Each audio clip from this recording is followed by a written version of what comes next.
समझा रहे ना क्या समझाया अभी।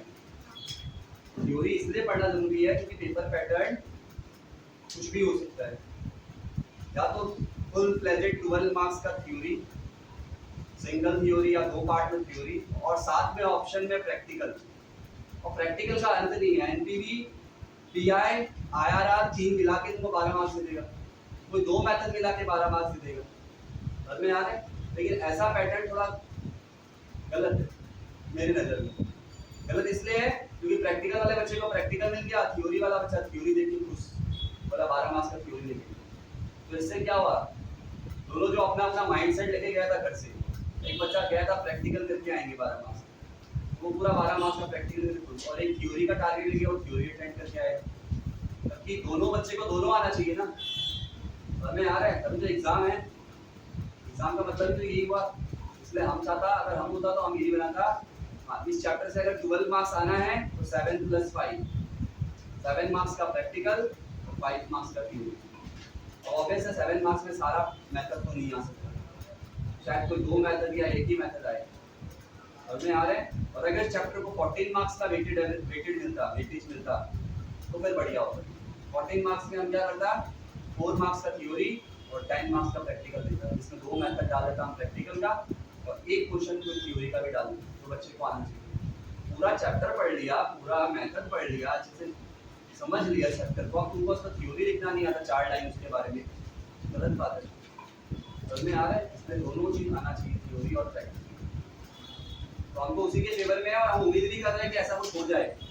अगर मैंडेटरी आया है चैप्टर से थ्योरी और प्रैक्टिकल, तो फिर दोनों बच्चा फंस जाएगा, समझ में आ रहे हैं। इसलिए अपने को प्रैक्टिकल तो जोरदार तरीके से कर ही लिया है, अब इसीलिए प्रैक्टिकल जोरदार तरीके से करवाया था कि थ्योरी में जोर ना आए, शायद ही कोई जोर आएगा। अभी देखो, पहला क्लास मैंने दो थ्योरी पढ़ा दिया था, meaning of capital budgeting and what are the nature of features.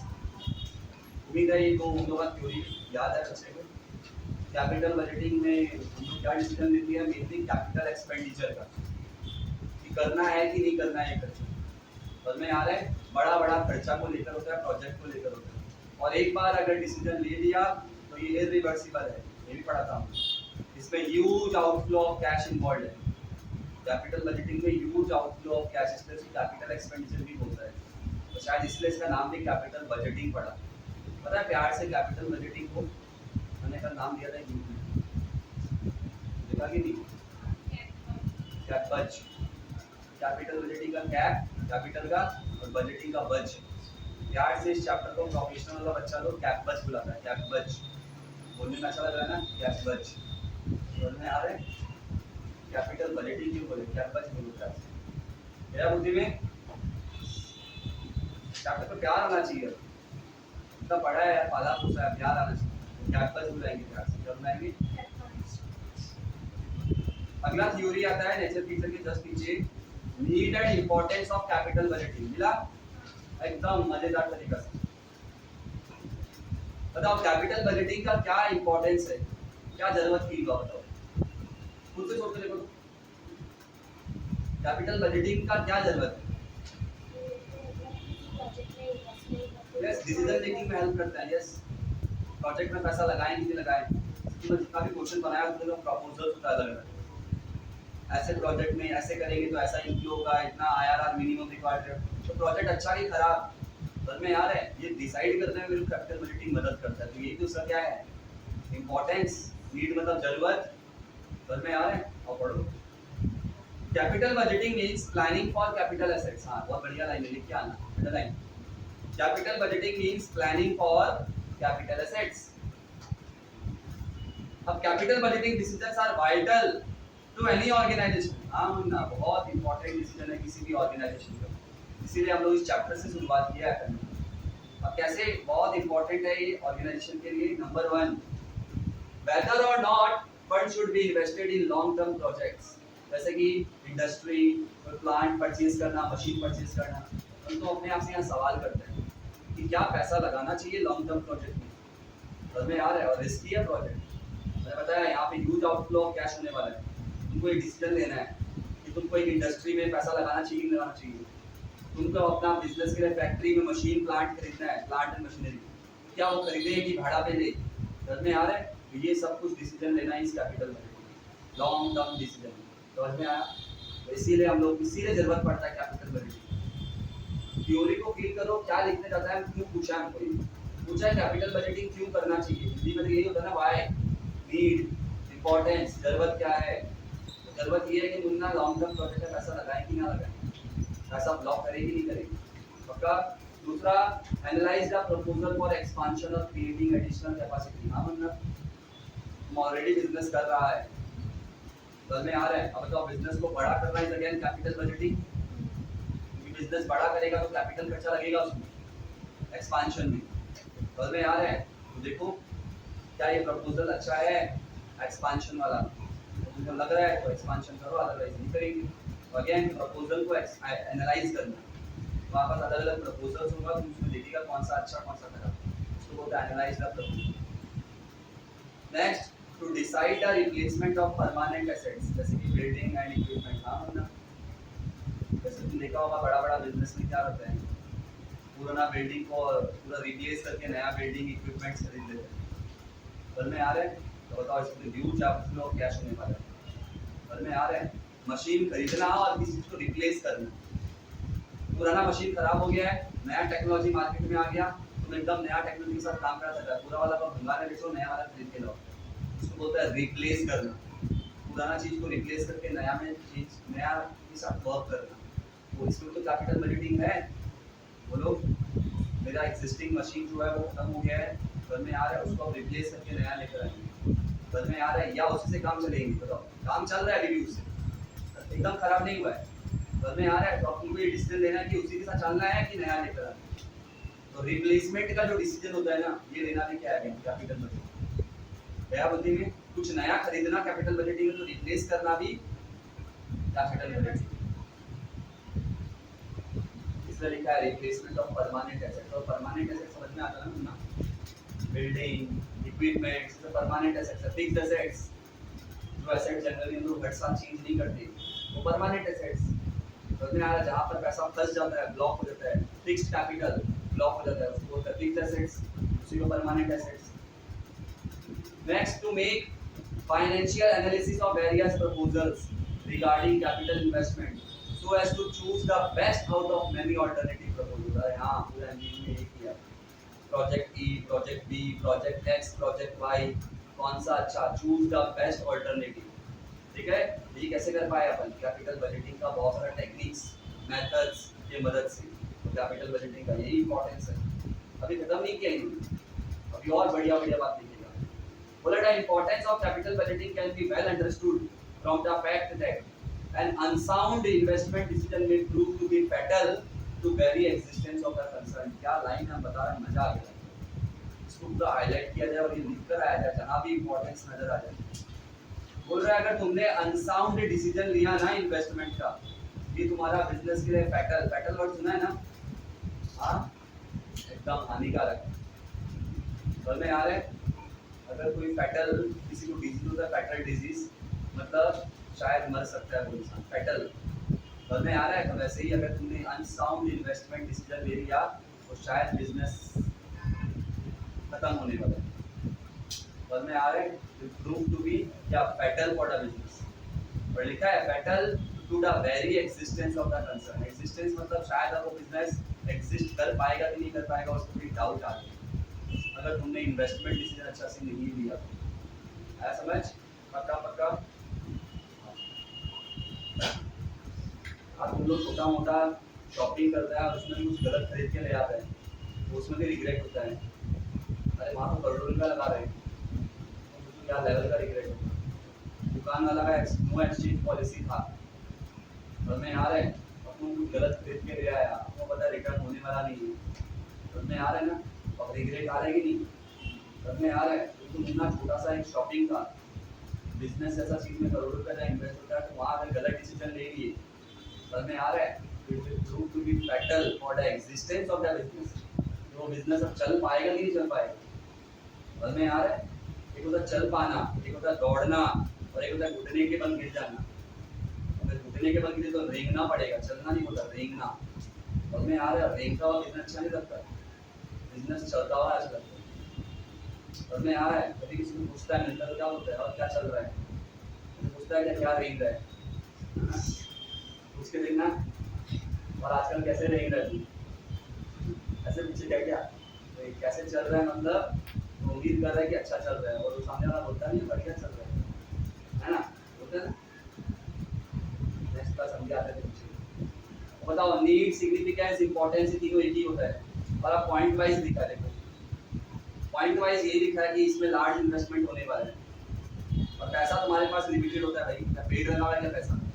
पैसा तो बाजार से उठाएंगे ना, और उठाएंगे तो कॉस्ट चुकाना पड़ेगा, फ्री में मिलने वाला नहीं है। तो मुन्ना भाई जब पैसा किसी और का उठाया है ब्याज पे, बर्डन लिया है, जीवन में ऑब्लिगेशन लिया है, तो और उस पैसा को अगर सही से इस्तेमाल नहीं किया तो तुम सोचो क्या असर होने वाला है। तो वही बात है, किसी से 1 लाख रुपए वाला लोन लिया, किसी को इंपॉर्टेंट काम पे देना था, अब सामने वाला तुम्हारा पैसा लेके भाग गया, तो एक तो लेके भाग गया वो तो दुखई, अब तुम किस चुकाएगा जिससे लिया? समझ में आ रहा है ना? फील लाओ ऐसा कि एक तो लिमिटेड पैसा है, ऊपर से ढंग से नहीं लगाया, चुकाएगा कैसे? समझ में आ रहा है? इस पूरा पैराग्राफ में वही लिखा हुआ है। ठीक है, हम अंदर का रीड नहीं कर रहे हैं, हम अंदर का बता दिया चलिए। प्लीज घर पे जाके सेल्फ रीडिंग, पूरा चैप्टर अच्छे से हो चुका है, अब एक पॉइंट पढ़ने का सेंस नहीं है। Long term commitment of funds, हम यहाँ जो पैसा लगेगा 4 साल 5 साल तक, जितना भी क्वेश्चन बनाया देखो उसमें 5 साल का प्रोजेक्ट था, कहीं 4 साल का था जनरली, है ना? कहीं 6 साल का मिला, मुश्किल से 4 या 5 साल का ज़्यादा मिला।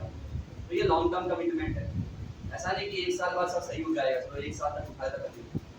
जो भी कमिटमेंट करना है वो लॉन्ग टर्म होने वाला है। समझ में आया? और याद रखना, जितना समय तक, जितना लंबा प्रोजेक्ट होगा उतना फाइनेंशियल रिस्क उसका ज़्यादा है। थर्ड लाइन में एक लाइन लिखा है, increases the financial risk. Long term commitment क्या लेकर आता है जीवन में? फाइनेंशियल रिस्क लेकर आता है। और फाइनेंशियल रिस्क पता है डेट से बढ़ता है। तुमने शायद डेट लिया होगा, अरे कैपिटल बजटिंग कर रहा है, इन्वेस्टमेंट लॉन्ग टर्म कर रहा है, तो शायद डेट से पैसा उठाया होगा, और जितना ज़्यादा डेट होगा उतना फाइनेंशियल रिस्क अच्छा हाई होगा। समझ में आ रहा है? तो ये वाला बात यहाँ जिक्र कर दिया, जितना लॉन्ग टर्म कमिटमेंट होगा उतना फाइनेंशियल रिस्क ज़्यादा होगा। तीसरा इरिवर्सिबल, इसे सबको पता है, ये इरिवर्सिबल है क्योंकि अगर बिजनेस फ्लॉप हो गया तो जो एसेट्स में तुमने पैसा लगाया था उसको बेचना भी मुश्किल हो जाएगा। हाँ, मैंने मान लो 50 करोड़ का एसेट्स खरीद लिया, प्लांट मशीनरी लैंड बिल्डिंग सब, तो मैं आ रहा है और बिजनेस एकदम सुपर फ्लॉप चला गया, अनसाउंड डिसीजन था मेरा। अब क्या करेगा? अब तो एक ही ऑप्शन है, लगाया पैसा डूब गया, अब जो तुमने पैसा इन्वेस्ट किया था एसेट्स वगैरह में उसको बेच के जितना उधारी है वो चुकाओ, कम से कम वो चुकाना पड़ेगा। अब तुमने 50 करोड़ रुपया एसेट्स में इन्वेस्ट किया था, आप बेचेगा तो 50 करोड़ कभी नहीं मिलेगा। जैसे कि फोन खरीद के इमीडिएटली बेचो, उतना दाम भी नहीं मिलेगा जितना करना है। देख लेना, 25,000 में फोन खरीदो, अगला दिन ही बेचो, नहीं मिलेगा। समझ में आ रहा है? तो बिजनेस का फिक्स एसेट तो किसी को बेचने जाएगा तुमको उसका वैल्यू नहीं मिलेगा। तो ये वाला बात नहीं है, रिवर्सिबल नेचर।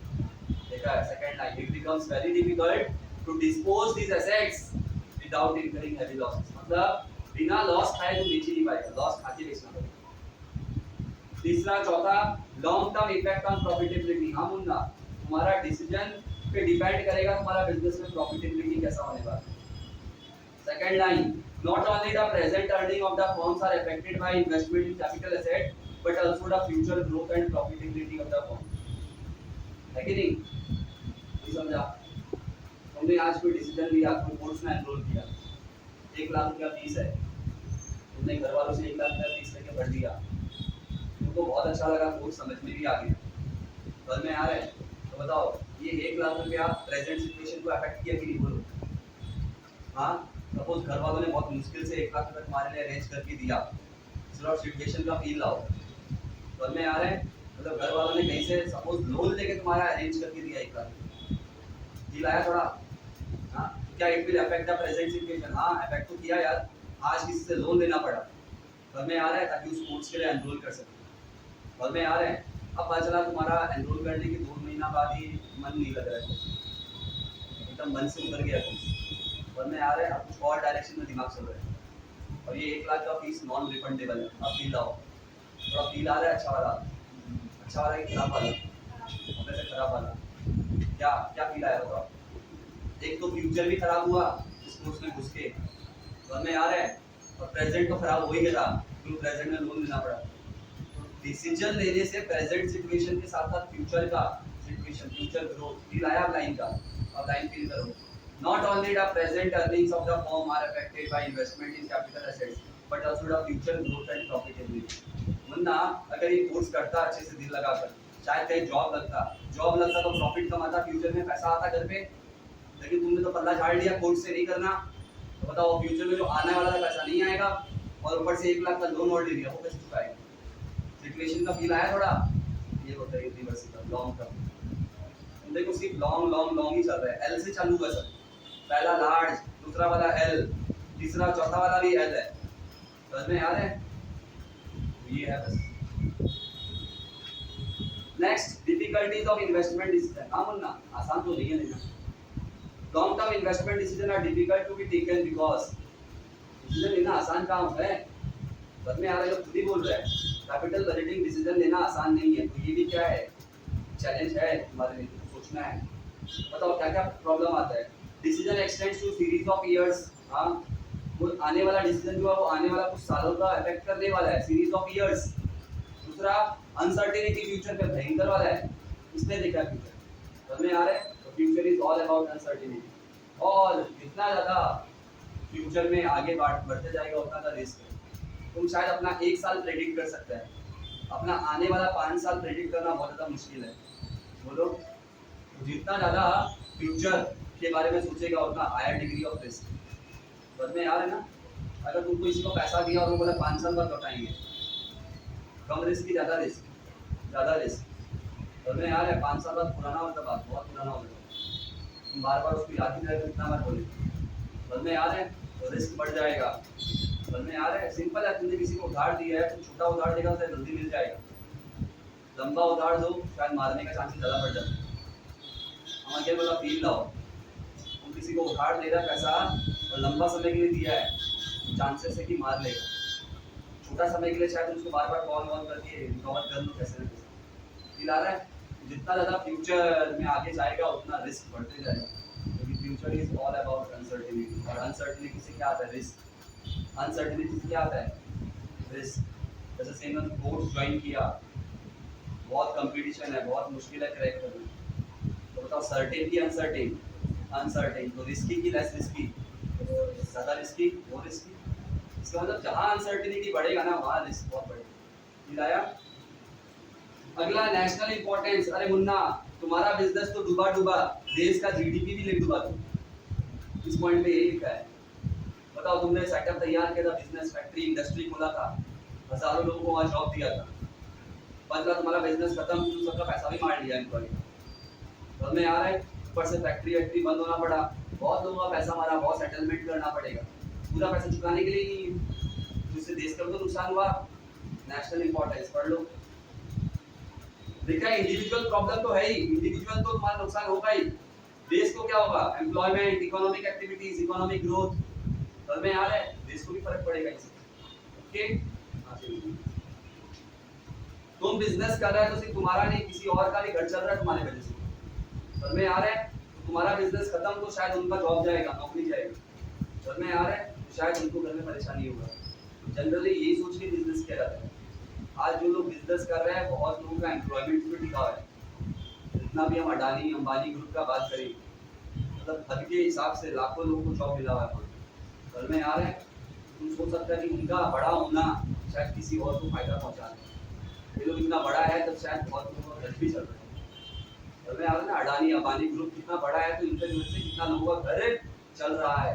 कल को ये लोग का बिजनेस बंद हो जाए, तुम देख सकते हो ऑलरेडी अनएम्प्लॉयमेंट इतना है, क्या हालत होगा तुम सोच सकते हैं। समझ में आ रहा है? ऐसा बिजनेस का बंद होने से नेशनल इंपॉर्टेंस पे फर्क पड़ता है। फिर थोड़ा तो हम बात करें बड़ा बिजनेस, मतलब अडानी अंबानी जैसा सोचो कि अगर उनका बिजनेस बंद हुआ तो इकोनॉमी पे फर्क पड़ेगा, एम्प्लॉयमेंट पे फर्क पड़ेगा। ओके, आगे next.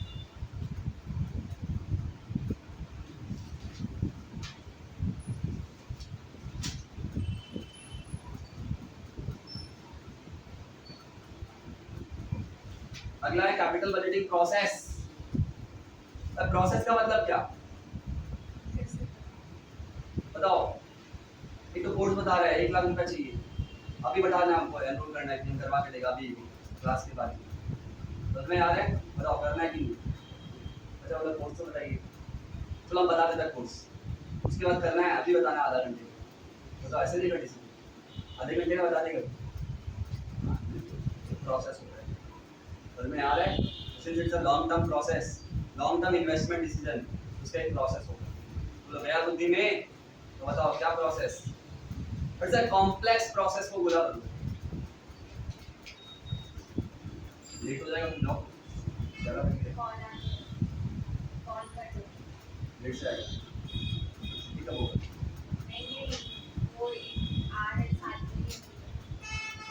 It's a complex process.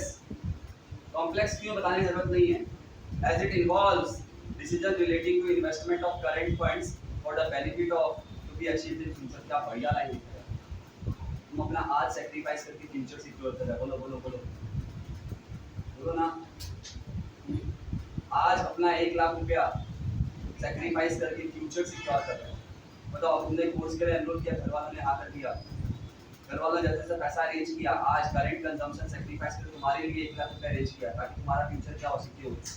Business भी यही करता है ना, आज बिजनेस में जितना पैसा है हम लोग करंट फंड्स लगा देंगे ताकि क्या फ्यूचर में कुछ कमा सके।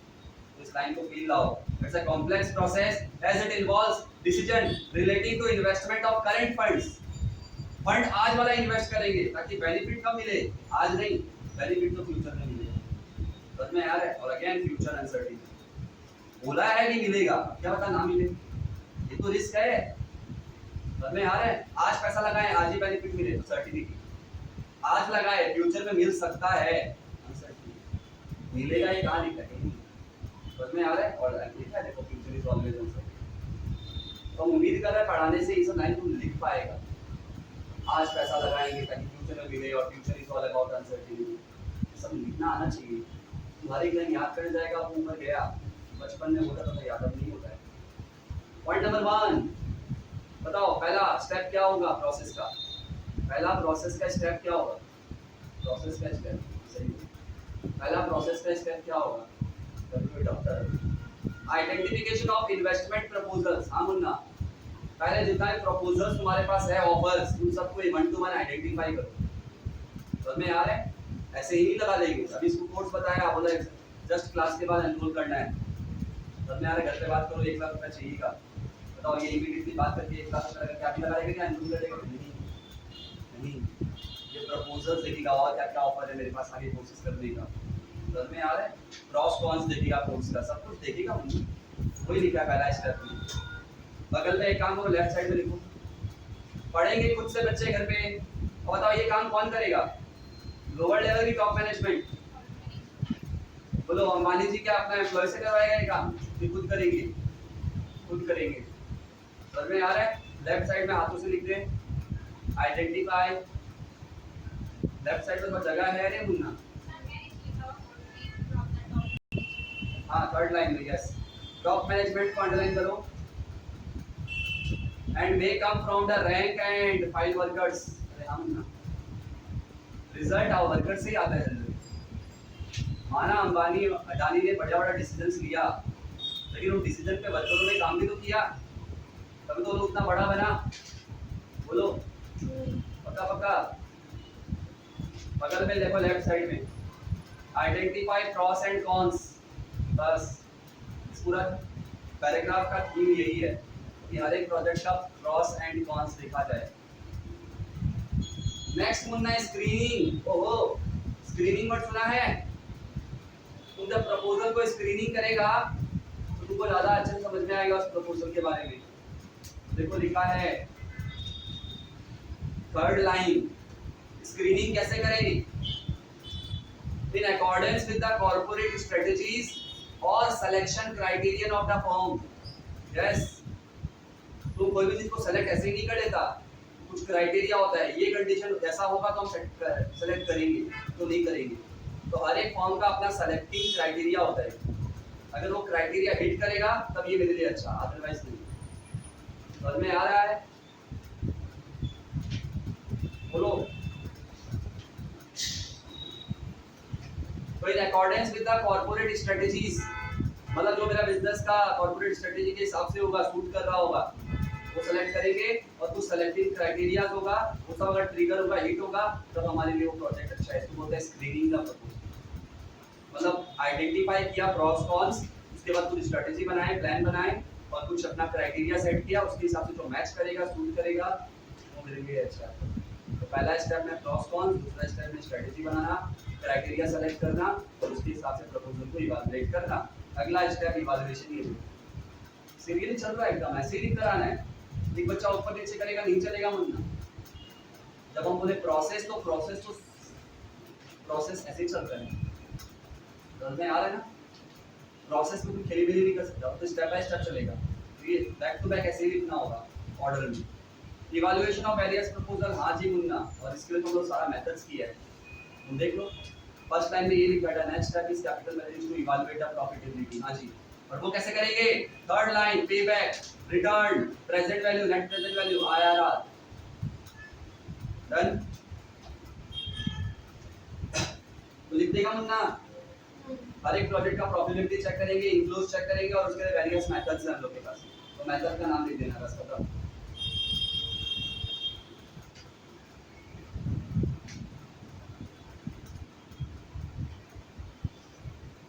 तो नीचे बच्चा बोला ये क्या होता है? Independent proposal, dependent proposal, mutually exclusive, सब मिलेगा मुन्ना, थोड़ा सा वेट करो, आगे आने वाला है। इंडिपेंडेंट में समझ में आ गया, एक का दूसरे से कोई लेना नहीं और दो अलग अलग बिजनेस होगा। समझ में आ रहा है? मिलता जुलता नहीं है, एकदम इंडिपेंडेंट। या तो यहाँ लगाओ पैसा या यहाँ लगाओ, तो वही बात हो गया। तुमको जूता लेना है कि कपड़ा लेना है? भाई क्या लेना है? जूता अलग ही चीज है, कपड़ा अलग ही चीज है, दोनों अलग अलग जगह पहनने का होता है। समझ में आ रहा है? लेकिन दो कपड़ा में ऑप्शन दे, ये कपड़ा लेना है कि ये कपड़ा लेना है। अब बताओ, ये डिपेंडेंट इंडिपेंडेंट डिपेंडेंट समझ में आया ना? कपड़ा और कपड़ा के बीच में सिलेक्शन में थोड़ी डिफिकल्टी हो, लेकिन जूता और कपड़ा के बीच में क्या डिफरेंस, क्या प्रॉब्लम आ रहा है बताओ? कपड़ा चाहिए तो कपड़ा भी लेना होगा, जूता चाहिए तो जूता भी लेना होगा। और ठीक है, फिलहाल के लिए तुम कोई एक चीज को लेना चाहता है तो देखो ज्यादा रिक्वायरमेंट क्या है, जूता की कपड़ा। लेकिन कपड़ा वर्सेस कपड़ा हो तो फिर ज्यादा अल्टरनेटिव लेना पड़ेगा, कौन सा ले। समझ में आया? तो वैसा ही कुछ मिलेगा आगे जाके। स्टेप खत्म ही नहीं होता है। अगला है फिक्सिंग प्रायोरिटीज। हाँ मुन्ना, कुछ प्रायोरिटीज के सब फिक्स करना होगा। जैसे प्रायोरिटी का मतलब तुम कितना रिस्क लेने के लिए तैयार है। सबका रिस्क एपिटाइट अलग होता है, खाने का एपिटाइट सबका अलग होता है ना, वैसे रिस्क एपिटाइट सबका अलग होता है। किसी को ज़्यादा रिस्क अच्छा लगता है, किसी को कम रिस्क। ठीक है? अर्जेंसी कितना पैसा लगानी, गड़बड़ी नहीं है ना, फिर अभी नहीं लगाएंगे, थोड़ा और सोच लेंगे। लेकिन नहीं, हमें डिसीजन लेना बहुत जरूरी है, अर्जेंट है, तो फिर ठीक है, उसके हिसाब से कुछ फैक्टर्स लेंगे। गड़बड़ी में गलत नहीं लेने का बोल रहा है। अर्जेंसी से मतलब ये है कि जल्दी है या इतना जल्दी नहीं है डिसीजन। ठीक है? और प्रॉफिटेबिलिटी वगैरह क्या चाहिए प्रोजेक्ट से, कितना उम्मीद कर रहा है रिटर्न आए, उसके हिसाब से तुम सोच पैसा लगाएगा। एक प्रपोजल इतना रिटर्न दे रहा है, दूसरा प्रपोजल इतना रिटर्न दे रहा है, तो देख के लगाएगा, सोच के लगाएगा। इसको बोलते हैं फिक्सिंग प्रायोरिटीज। कोई भी जगह तो पैसा इन्वेस्ट करे तो कुछ प्रायोरिटीज होगा तुम्हारा। अरे उम्मीद है, समझ में आ रहा है? एक्सपेक्टेशन समझ में आ रहा है? कुछ अर्जेंसीज है, रिस्क है, प्रॉफिटेबिलिटी है, ये सब देख कर पैसा लगाया जाए। देखो लास्ट में लिखा हुआ है थर्ड लाइन में, अंडरलाइन बोलना, third line, acceptable proposals due to limitation of funds. समझ में आ रहा है? देखो मन तो बहुत चलेगा, अब एक मॉल में जाएगा, बताओ समझ गया? भी जाएगा, ऐसे मना करते होता है, सबके साथ ही होता है, तुम्हारे और क्या मेरे, लेकिन काबू चाहिए इसमें। तो वो लोग मॉल में जाएगा तो मन करेगा सभी ले लेंगे, ये भी अच्छा लग रहा है, वो भी अच्छा लग रहा है, समझ में आ रहा है? लेकिन पैसा तो तुम लिमिटेड ही लेके गया होगा, जैसे दिल खोले क्रेडिट कार्ड खोलेगा क्या? नहीं। समझ में आ रहा है? तो उस लिमिटेड फंड में बेस्ट लेना ये बड़ा चैलेंजिंग है, तो इसी को बहुत बढ़िया बात लिखा है। समझ में आ रहा है? सिलेक्शन ऑफ प्रपोजल्स, समझ में आ रहा है? जो तुम्हारे लिए अच्छा हो, because of the limitation of fund. Yes, तुमको लिमिटेड फंड में अच्छा सेलेक्ट करना है, ज़्यादा है बुद्धि में बात। तो वो वाला चीज़ को पता है एक्चुअली में कैपिटल रेशनिंग बोलता है, लास्ट में टॉपिक छूट गया है, तो पढ़ाता नहीं है कॉलेज में, इंपॉर्टेंट भी नहीं है। कैपिटल रेशनिंग में यही होगा, तुम्हारे पास पैसा होगा कम और लगाने के लिए तुम्हारा मन होगा बहुत जगह। समझ में आ रहा है? तू सोचेगा कहाँ लगाए और कहाँ नहीं। ठीक है? वही पॉइंट में लिखा हुआ है, अंडरलाइन कर लेना लास्ट लाइन। प्रायोरिटी कैसे फिक्स करेगा? आफ्टर कंसिडरिंग अर्जेंसी को बोला, रिस्क को बोला, प्रॉफिटेबिलिटी को बोला।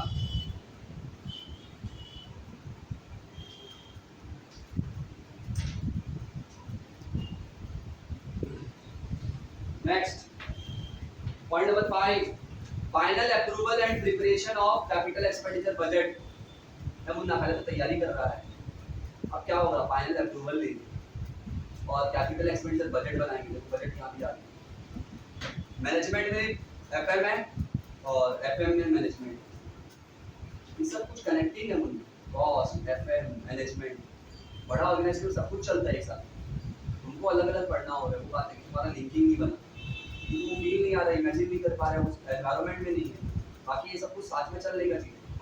समझ में आ रहा है, मतलब पैसा लगाने से पहले बजट बनाएंगे, समझ में आ रहा है, वही फाइनल अप्रूवल लेंगे और प्रिपरेशन ऑफ कैपिटल बजट। बताओ कैसे, द कैपिटल लास्ट टाइम पढ़ना सीखा, इसमें बीच में बहुत कुछ हम लिख नहीं रहे, अलग अलग कॉर्पोरेट मीटिंग वगैरह होगा, बोर्ड ऑफ डायरेक्टर्स का मीटिंग होगा, शेयर होल्डर का मीटिंग होगा, उससे पूछा जाएगा हम ऐसे करना है, रेजोल्यूशन वगैरह पास होगा, एंटीमेटिक बहुत सा काम होगा, फिर फाइनली अप्रूवल मिल जाएगा और लास्ट में आएगा capital expenditure budget lays down the amount of estimated expenditure to be incurred on fixed assets during the budgeted period. Yes, कितना पैसा हम लोग इन्वेस्ट कर सकते हैं, बजट पीरियड होता है, बजट चैप्टर में पढ़ रहे हैं हम लोग बजटिंग में, बजट हमेशा एक बजट पीरियड का बनता है, ठीक है, उस बजट पीरियड में हम लोग कितना रुपया लगाने के लिए अमाउंट इन्वेस्ट करने के लिए तैयार है, समझ में आ रहा है, उसका एक अमाउंट एस्टिमेटेड एक्सपेंडिचर का खर्चा का एक बजट बनेगा।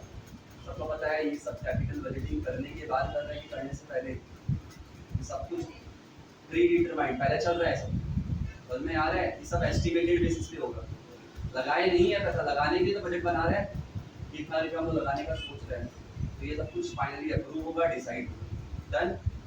नेक्स्ट प्रपोजल फाइनल हुआ ऊपर, अब उसको इम्प्लीमेंट करो, अगला स्टेप इम्प्लीमेंट करना, मतलब आप पैसा झोंक दो, तो पैसा सोचा था ना बजट में, अब वो पैसा लगाने का समय आ गया है, इम्प्लीमेंटिंग द प्रपोजल।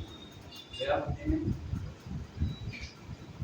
इसमें क्या लिखेंगे बताओ, इसमें अंडरलाइन करो थर्ड लाइन से, request for authority to spend the amount should further be made to capital expenditure committee. वो कमिटी बनेगा, कमिटी तो बनाएगा बजट, याद होगा बजट कमेटी था, हाँ वैसे ही कमेटी है यहाँ, उन्होंने कैपिटल एक्सपेंडिचर का बजट बनाया होगा, अब इस कमेटी से फाइनल अप्रूवल ले लो, अथॉरिटी ले लो, रिक्वेस्ट अथॉरिटी बोलता है उसको, वो लोग हाँ कर देगा तो पैसा लगा देंगे, which may likely to review the profitability of the project in the change circumstances। हाँ कभी कभी ऐसा हो सकता है कि बजट बनाया और उसके बाद कुछ एनवायरमेंट में चेंज आ गया, तो पैसा लगाने से पहले एक बार रिव्यू मार ले, कुछ चेंजेस तो नहीं करना, मैंने पहले बताया गाड़ी स्टेशन से चला जाएगा उसके बाद कुछ नहीं, चेन ही खींच सकता है, समझ में आ रहा है, उसका पेनल्टी लगा है, समझ में आ रहा है, गाड़ी को खुद से रोकेगा तब बात है, नहीं रोक सकता है, गाड़ी में वही है, बहुत मुश्किल है, फिर पीछे रिवर्स करने आना, वही बोला गया है। Further, while implementing the project, it is better to assign responsibility for completing the project within a given time frame and cost limits so as to avoid unnecessary delays and वगैरह वगैरह। yes, यहाँ पे वही सबको हम लोग responsibility वाला देंगे, जो मैनेजमेंट में पड़ा है, समझ में आ रहा है, तो सबको टारगेट दिया जाएगा, कितना काम कर रहे हैं और कॉस्ट लिमिट भी लगा दिया जाएगा कि देखो इतना खर्चा में इतना काम हम लोग का होना है, समझ में आ रहा है। Network technique use the project management such as, ये सब अलग पता है, प्रोजेक्ट मैनेजमेंट टेक्निक से सुना भी नहीं होगा, पीईआरटी सीपीएम मॉडल, समझ में आ रहा है, लास्ट इसको याद भी नहीं करना है, कर ही नहीं पाएगा। और लास्ट स्टेप क्या होगा बताओ, प्रोजेक्ट इंप्लीमेंट करने के बाद प्रपोजल परफॉर्मेंस इवैल्यूएशन, बताओ कितना सही चल रहे हैं कितना खराब, तो लास्ट स्टेप है परफॉर्मेंस रिव्यू, समझ में आ रहा है। यहाँ आप लोग देखेंगे कि ऑडिट कराएंगे, यहाँ पे ऑडिट का बात आता है, परफॉर्मेंस रिव्यू ऑडिट में होता है। Second line underline, second line evaluation is done through post completion audit. अब ऑडिट में क्या करेंगे, बजटेड फिगर को एक्चुअल फिगर से कंपेयर करेंगे, समझ में आ रहा है, तो सबको पता है जितना रिटर्न आना चाहिए था नहीं आया, वेरिएंस वेरिएंस देखो वहाँ पे है, वेरिएंस वेरिएंस वेरिएंस फेवरेबल भी होता है अनफेवरेबल भी होता है, तो अनफेवरेबल वेरिएंसेस आया तो उसको रेक्टिफाई करने का स्टेप्स लेंगे, समझ में आ रहा है, ये तो बहुत समय से मैनेजमेंट में चल रहा है, यहाँ भी आगे देन उसका कारण ढूंढेंगे, देखो cause looked into and cause ढूंढेंगे और करेक्टिव एक्शंस लेंगे। अंडरलाइन किया फटाफट, ऑडिट को अंडरलाइन किया, कंपैरिजन को बोला करो, एक्चुअल को बजट से कंपेयर करेंगे, फिर fourth line last line looked into causes, causes किस चीज का, अनफेवरेबल वेरिएंस आया तो क्यों आया, ठीक है, और लास्ट में करेक्टिव एक्शंस लेंगे। एक बच्चा सारा अंडरलाइन कर रहा है पेंसिल लेके समझ ना, तो मैसेज समझ में आ रहा है, ऐसे अंडरलाइन करेगा तो फिर एग्जाम में पढ़ते रह जाएगा समय। तो जो वर्ड्स अंडरलाइन करवा रहा है बस वही सेंटेंस बनाने का काम तुम्हारा। समझ में आ रहा है? क्या करेंगे बताओ? Performance review should be done through audit. समझ में आ रहा है? और ऑडिट में क्या होगा? Comparison between actual figures and budgeted figures, identifying the variances, if the variance is favourable then okay. समझ में आ रहा है? कंटिन्यू करेंगे, अदरवाइज और अनफेवरेबल वेरिएंसेस। समझ में आ रहा है? we will take corrective actions to rectify those unfavorable variances. समझ में आ रहा है? Because unfavorable variances से cost क्या होता है? Increase. It will lead to increase in the cost. समझ में आ रहा है? बट अपना टारगेट है कॉस्ट डिक्रीज करना ना। बच्चा बोल रहा भूल गया सारा इसमें। पहला से क्या था बताओ? पहला प्रपोजल्स को आइडेंटिफाई करना है, स्क्रीनिंग करना। आइडेंटिफाई में प्रॉस कॉन्स देखेंगे, स्क्रीनिंग में क्या करेंगे बताओ? यस, हर एक उस प्रोजेक्ट के बारे में और डिटेल में नॉलेज लेंगे। स्क्रीनिंग में अंडरलाइन किया था ना, कुछ कॉर्पोरेट स्ट्रेटजीज वगैरह बनाएंगे, मेरा क्राइटेरिया के साथ मैच होना चाहिए। देन अगला स्टेप है तुम्हारा प्रपोजल को इवैल्यूएट करेंगे। स्क्रीनिंग के बाद इवैल्यूएशन होता है। पहला स्टेप तीन से करेगा, आइडेंटिफाई, स्क्रीनिंग, इवैल्यूएशन। समझ में आ रहा है? फोर्थ स्टेप में कुछ प्रायोरिटीज फिक्स करेंगे, जैसे रिस्क फैक्टर देखना है, अर्जेंसी देखना है। समझ में आ रहा है? कितना जरूरत है लगाने का, प्रॉफिटेबिलिटी चेक करेंगे। ओके ओके, बहुत सारा पैसा लगाने का मन तो होगा लेकिन लिमिटेड फंड होगा। प्रायोरिटी में ये सब चीज़ देखना पड़ेगा तुमको, कहाँ लगाएं, पहले कौन सा अर्जेंट। समझ में आ रहा है ना? वही तुम आज जूता ले सकता है या कपड़ा ले सकता है, तुम्हारे पास इतना ही पैसा है, तो जूता लेंगे या कपड़ा लेंगे? और बताओ क्या लेगा? कैसे डिसाइड करता है ये चीज़? क्या ज़्यादा जरूरत है, प्रायोरिटी आया कि नहीं, अर्जेंसी क्या है? जूता में रिस्क का कोई बात नहीं है, वैसे अर्जेंसी के हिसाब से डिसाइड करेंगे कि जूता लेना है जरूरी है, कपड़ा लेना है। तो लिमिटेड फंड, जब लिमिटेड फंड होता है बिजनेस की यही डिसाइड करता है, अर्जेंसी से। अगला स्टेप अप्रूवल, फाइनल अप्रूवल और preparation of capital expenditure budget. फिर उस अप्रूवल को उस प्रपोजल को इम्प्लीमेंट करना, और लास्ट स्टेप में उसको परफॉर्मेंस को इवैल्यूएट करना, कितना सही है और कितना गलत, कहाँ गलती हुआ रेक्टिफाई करना। ओके, इजी आया मुन्ना? अगला कैपिटल बजटिंग डिसीजन दो तरीके का होता है, kinds of capital budgeting decision. एक होता है जिससे रेवेन्यू इंक्रीज हो जाए और एक जिससे कॉस्ट रिड्यूस हो जाए। बच्चा बोल रहा है एक ही तो बात है, नहीं कॉस्ट रिड्यूस होगा जरूरी है रेवेन्यू इंक्रीज हो, हाँ हो सकता है, और रेवेन्यू इंक्रीज होने से शायद कॉस्ट इंक्रीज ना हो, तो कॉस्ट कंट्रोल ना हो तो चलेगा। जैसे किसी को कोई सामान बनाने में बहुत महंगा पड़ रहा है, महंगा लेकिन वो बेचना भी बहुत महंगा है, क्या फर्क पड़ता है? ऐसा आ रहा है ना, कॉस्ट हाई है तभी बेचता भी महंगा है और लोग खरीद रहे हैं। समझ में आ रहा है? दूसरा, तुम ज़्यादा महंगा बेच नहीं सकता, तो प्रॉफिट कैसे कमाएगा? कॉस्ट को कम करेगा। तो सस्ता बनाएगा जब तो बेच पाएगा, तो महंगा बेच नहीं सकता। हम लोग रिजनेबल दाम में बेचना है, तरीका क्या है प्रॉफिट बढ़ाने का, कॉस्ट को कम करेगा। समझ में आ रहा है? कैपिटल बजटिंग में हम लोग ये सब चीज़ देखते हैं, कॉस्ट फैक्टर। ठीक है, एक में रेवेन्यू को इंक्रीज करके, एक में कॉस्ट को रिड्यूस करके। पहला है मेरे को अच्छा लगा, ओवरऑल ऑब्जेक्टिव इस कैपिटल बजटिंग चैप्टर का क्या है? तो पूछो तो बस ये एक ही लाइन अंडरलाइन करना और कुछ नहीं पढ़ना। The overall objective of capital is to maximise the profitability of the firm और रिटर्न ऑन इन्वेस्टमेंट। मतलब इन शॉर्ट मेरे को ज्यादा रिटर्न मिलना चाहिए। तो जब रिटर्न कहाँ खिलाए चैप्टर ना खिला, वो जो मिनिमम टालने का रेट था उससे ज्यादा ही चाहिए था हमें हमेशा। चाहे तुम एनपीवी लगा लो, चाहे पेबैक लगा लो, चाहे आईआरआर लगा लो, बस आईआरआर में एग्जैक्ट रेट कितना कमाने का रेट मिल जाता है। लेकिन याद है ना, कभी भी हम लोग मिनिमम रेट से नीचे कुछ नहीं वापरा, उससे तो ज़्यादा ही चाहिए। घर में आ रहा है ना, तो बताओ अल्टीमेटली कैपिटल बजटिंग में लोग देख के आ रहे हैं, ओवरऑल प्रॉफिटेबिलिटी, रिटर्न कितना आएगा। यही पूरा चैप्टर का थीम है, ऑब्जेक्टिव, जो एक लाइन में मैं तुमको बता दिया। देन अब इसको अचीव करने के लिए दो तरीका है। प्रॉफिटेबिलिटी आदमी कैसे बढ़ाएगा बताओ ना? या तो अपना रेवेन्यू इंक्रीज करो, घर में आ रहा है, या तो कॉस्ट रिड्यूस। जैसे तुम 10 लाख का माल बेचता था, अब 25 लाख का बेचो, तो डेफिनेटली 25 लाख का बेचोगे तो प्रॉफिट बढ़ेगा यार। 10 का बेचता था 25 का बेचो तो प्रॉफिट बढ़ेगा। या फिर अगर तुम 10 का ही बेच पा रहा है, ज़्यादा नहीं बेच पाएगा, तो एक काम करो, जो सेल्स में कॉस्ट है ना, कॉस्ट फैक्टर उसको कम करो, तो 10 का बेचेगा तो भी ज़्यादा प्रॉफिट कमाएगा। पहला वाला पॉइंट जो मैंने बताया, रेवेन्यू इंक्रीज करो, और दूसरा वाला पॉइंट कॉस्ट को रिड्यूस करो।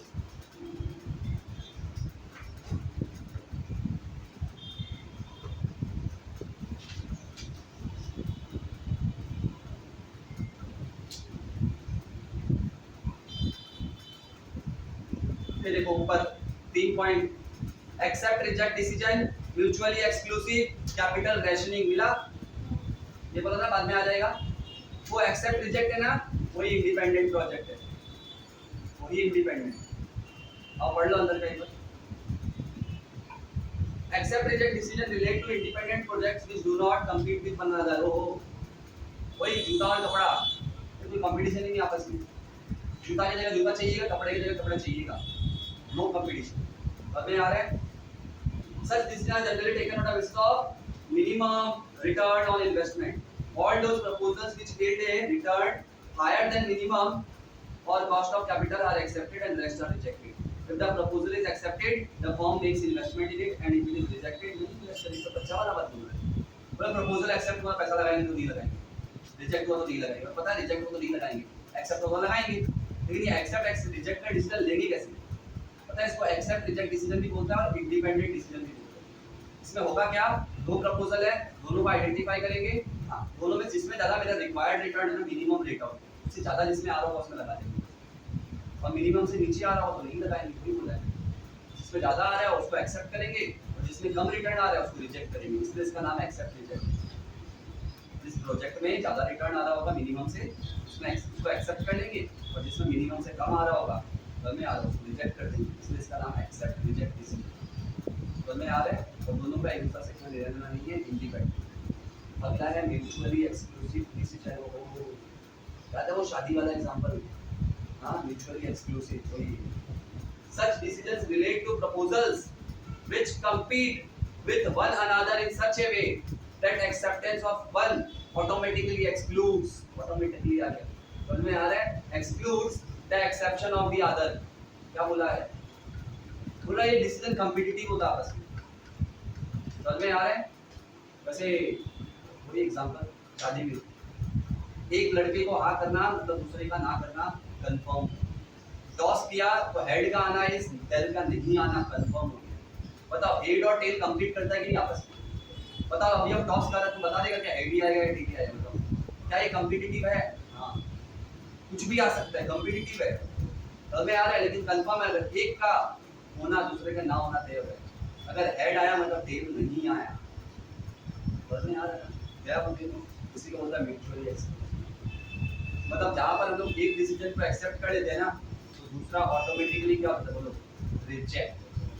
क्या बोलते हैं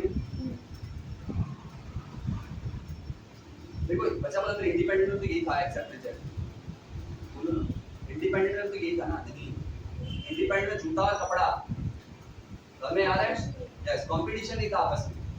ऑब्वियस आप जूता लेगा तो कपड़ा नहीं लेगा, समझ में आ रहा है, और कपड़ा लेगा तो जूता नहीं लेगा, कंपटीशन नहीं है आपस में, कोई ले लेना है जूता और कपड़े का, समझ में आ रहा है। हाँ लेकिन तुमने अगर जूते को एक्सेप्ट किया तो कपड़ा रिजेक्ट ही हो गया, समझ में आ रहा है। लेकिन कपड़ा भी तो एक्सेप्ट हो सकता था, समझो बात को, एक्सेप्ट तो हो ही सकता था, कोई कंपटीशन नहीं था। लेकिन जब तुमने दो ड्रेस में से एक सेलेक्ट किया तो कंपटीशन भयंकर था, तुम्हारा दोनों पे मन है लेकिन एक लेना है, अब बताओ कंपटीशन भयंकर आ रहा है कि नहीं? हाँ तो फिर एक ड्रेस का एक्सेप्ट करना दूसरे का ऑटोमेटिकली रिजेक्ट करने के बराबर है। ये एक का एक्सेप्ट दूसरे का ऑटोमेटिक रिजेक्ट जहाँ साउंड करता है ना वहाँ कॉम्पिटिटिव होता है, जहाँ कंपटीशन नहीं होता वहाँ पे तुम दोनों कर सकता था, दोनों ही कर सकता, जूता भी लेने का मन था कपड़ा भी था तो दोनों इंडिपेंडेंट है, जूता कपड़े से, कपड़े का जूता से कोई लेना नहीं है। लेकिन बिकॉज ऑफ लिमिटेड फंड मेरे को एक ही साथ जाना पड़ेगा, समझ में आ रहा है। या फिर मेरा रिटर्न देखो, रिटर्न जिसमें रिटर्न हाई होगा प्रोजेक्ट में वो लेंगे, जिसमें रिटर्न लो होगा नहीं लेंगे, ठीक है। हाँ समझ गया, 1 2 3 4 5 नंबर लाइन में आओ, 5 नंबर लाइन वो एक एग्जांपल है बीच में, चलो वहीं से पढ़ो। यहाँ पे एक प्रोजेक्ट को सेलेक्ट करेंगे तो दूसरा का बलि चढ़ेगा, देखो क्या अंग्रेजी लिखा है, one of the proposal is selected at the cost of the other.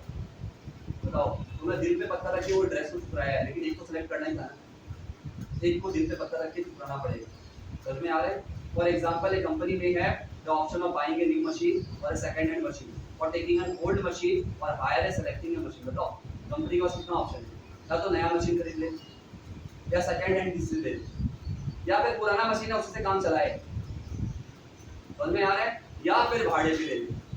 बताओ मशीन में भी कितना कंपटीशन, एक मशीन में हम काम कर रहे हैं उसको बोलेंगे ओल्ड मशीन, समझ में आ रहा है, या तो इससे ही काम चलाओ, समझ में आ रहा है, या फिर एक काम करो सेकंड हैंड ले लो, इसको बदल देंगे। सेकंड हैंड मन नहीं है तो एक काम करो, इसको हटाओ, पुराने वाले को नया लेना। समझ में आ रहा है? ना तुमको सेकंड हैंड लेना है, ना तुमको पुराने वाले को इस्तेमाल कर रहे हैं, समझ में आ रहा है, और ना नया खरीदना है। तो फिर एक काम करो, भाड़े पे ले लो। बताओ कितना ऑप्शन है ना। तो बताओ अगर तुमने भाड़े पे ले लिया, इसका मतलब तुम नया नहीं खरीदेगा। तुमने भाड़े पे ले लिया, इसका मतलब सेकंड हैंड नहीं लेने वाला। बताओ एक का होना बाकी का नहीं होना तय हो रहा है कि नहीं? हाँ, this is mutually exclusive. Company में select one best alternative various option. हाँ जी, खत्म, डन। कैपिटल रैशनिंग डिसीजन, ये मतलब लास्ट में है सिलेबस है क्या ये? ए फर्म में have several profitable investment proposals. Company के पास बहुत सारा इन्वेस्टमेंट प्रपोजल, सारा प्रॉफिटेबल है, सारा प्रॉफिटेबल है, लेकिन पैसा नहीं है। ए बी सी डी चार में दो प्रपोजल पसंद आया, समझ में आ रहा है? या फिर मान लो A B C D E F छह प्रपोजल था, उसमें से मैंने तीन सेलेक्ट कर लिए और तीनों जोरदार है, तीनों अच्छा है, लेकिन सवाल है कि तीनों में पैसा नहीं लगा सकते, तो अब क्या करें? चल रहा है ना? चलिए, क्या फॉर्म में है